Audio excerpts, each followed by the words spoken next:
बड़े शहर से दूर एक छोटे से गांव में एक पुरानी और रहस्यमय हवेली थी। गांव के लोग कहते थे कि उस हवेली में अजीब घटनाएं होती हैं। रात होते ही वहां से अजीब अजीब आवाजें आती थी। किसी ने उस हवेली में रहने की हिम्मत नहीं की। हवेली में जाने की सोचते ही लोग कांप जाते थे। रमेश, एक नवयुवक जो हाल ही में गांव आया था, इन कहानियों पर विश्वास नहीं करता था। वह एक साहसी और जिज्ञासु लड़का था। उसने तय किया कि वह इस रहस्य का पर्दाफाश करेगा।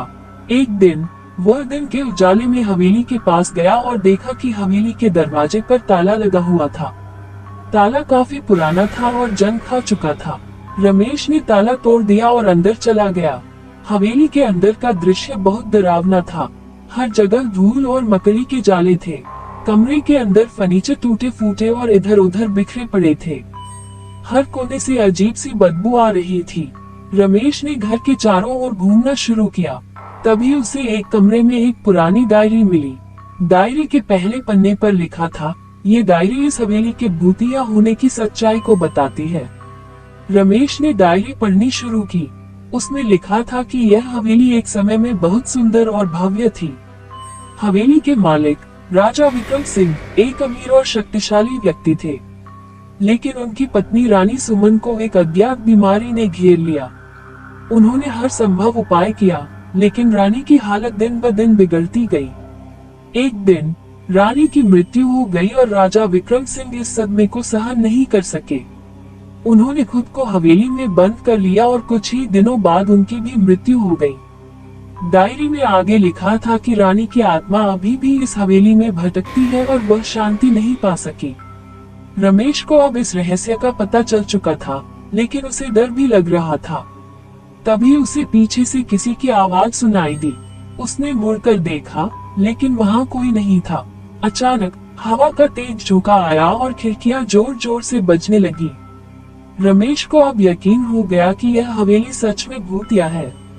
रमेश ने वहां से भागने की कोशिश की, लेकिन जैसे ही वह दरवाजे के पास पहुंचा, दरवाजा अपने आप बंद हो गया।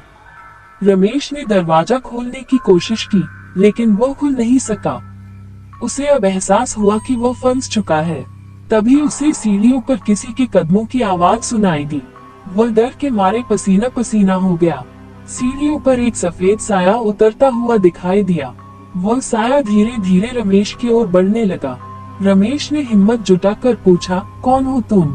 साया बोला, मैं रानी सुमन की आत्मा हूँ, मुझे मुक्ति चाहिए। रमेश ने हिम्मत दिखाते हुए पूछा, मैं तुम्हारी मदद कैसे कर सकता हूँ?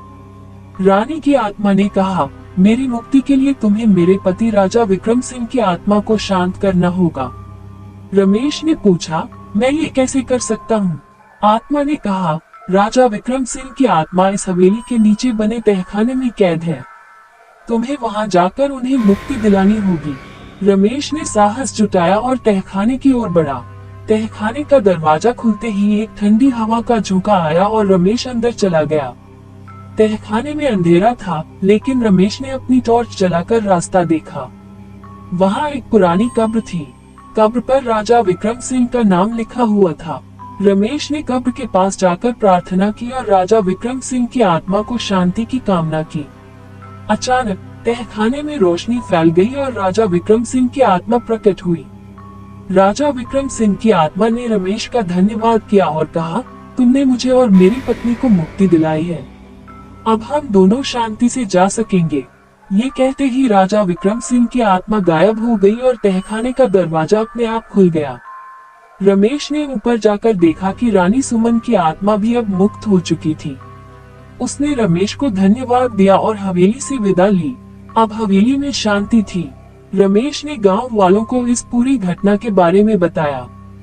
गांव के लोग अब हवेली से डरते नहीं थे और उन्होंने हवेली को साफ सुथरा कर दिया। इस घटना के बाद रमेश गांव में ही बस गया और गांव के लोग उसे एक हीरो की तरह मानने लगे। रमेश ने अपनी हिम्मत और बुद्धिमानी से न केवल एक रहस्य को सुलझाया, बल्कि दो आत्माओं को भी मुक्ति दिलाई।